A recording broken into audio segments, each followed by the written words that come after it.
उपवासात सगळ्यात जास्त आवडणारी पण परफेक्ट न बनणारी रेसिपी म्हणजे साबुदाणा खिचडी. पण आज मी तुम्हाला अशी सोपी ट्रिक सांगणार आहे की तुमची खिचडी एकदम मोकळी, चिकट न होणारी आणि एकदम परफेक्ट बनेल. म्हणून हा व्हिडिओ शेवटपर्यंत नक्की पहा. नमस्कार, मी अक्षता आणि तुम्ही पाहत आहात कुक विथ अक्षता. चॅनलवर नवीन असाल तर सबस्क्राईब करायला विसरू नका. चला तर मग साहित्य बघूया. 1 वाटी साबुदाणा, पाऊण वाटी शेंगदाणे, 2 बटाट्याचे बारीक काप, कढीपत्ता, जिरे आणि 2 हिरव्या मिरच्या.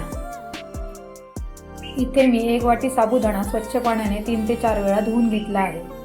साबुदाणा भिजवण्यासाठी त्याच्यावर साधारण 1 इंच पाणी राहील इतकं पाणी ठेवा आणि तो 4 ते 5 तास किंवा रात्रभर भिजत ठेवा. साबुदाणा नीट धुतल्यामुळे त्यातील अतिरिक्त स्टार्च निघून जातो आणि आपली खिचडी अजिबात चिकट होत नाही. मी हा साबुदाणा रात्रभर भिजत ठेवला होता आणि तुम्ही पाहू शकता किती छान टपोरा फुगलेला आहे आणि मोकळा झालेला आहे. 1 वाटी साबुदाण्यासाठी इथे आपण पाऊण वाटी शेंगदाणे घेतले आहेत. ते चांगले भाजून थंड करून मिक्सरच्या भांड्यात फिरवून घ्यायचे. आता कढईत तेल गरम करा आणि त्यात जिरं टाका.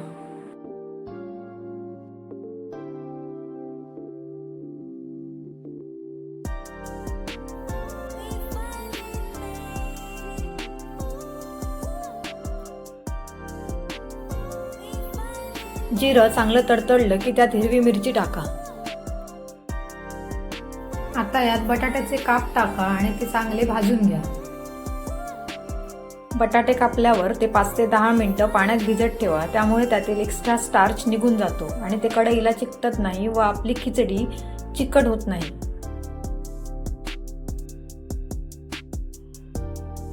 बटाटे भाजतानाच त्यावर थोडंसं मीठ घाला म्हणजे बटाटे अळणी लागणार नाही.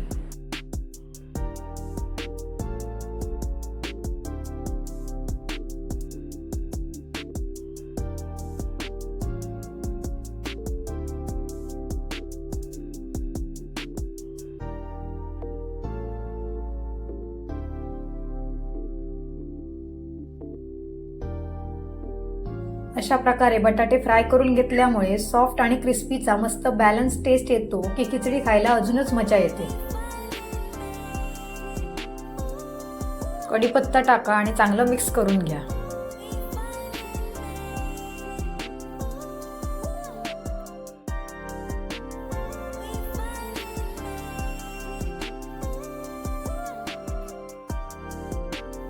इथे बटाटा छान सोनेरी आणि कुरकुरीत फ्राय झाला आहे. आता साबुदाणा घाला आणि छान हलक्या हाताने मिक्स करा.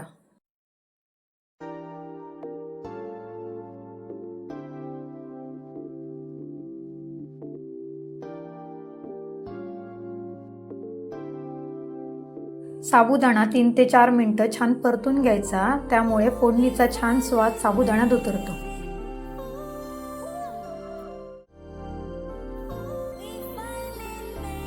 आता यात चवीनुसार मीठ आणि थोडीशी साखर घालून मिक्स करू.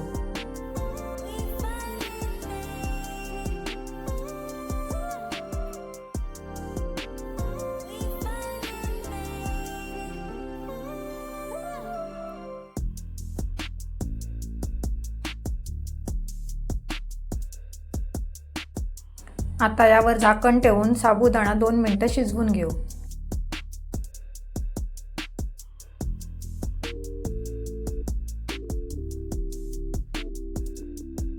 आता शेंगदाण्याचा कूट घालू आणि चांगलं मिक्स करून घेऊ. साबुदाणा जास्त वेळ शिजवायची गरज नाही. मध्यम आचेवर साधारण 5 ते 7 मिनिटे शिजवा. थोड्याच वेळात साबुदाणा पारदर्शक दिसायला लागेल म्हणजे आपली खिचडी तयार आहे. जास्त शिजवल्यास खिचडी चिकट होऊ शकते.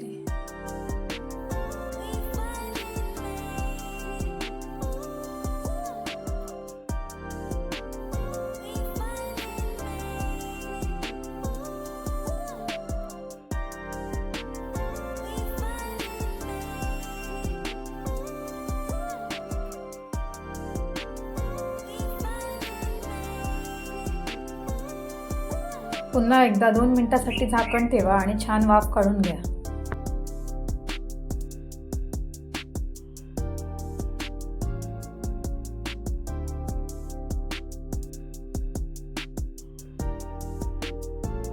एकदम मोकळी आणि परफेक्ट साबुदाणा खिचडी तयार आहे.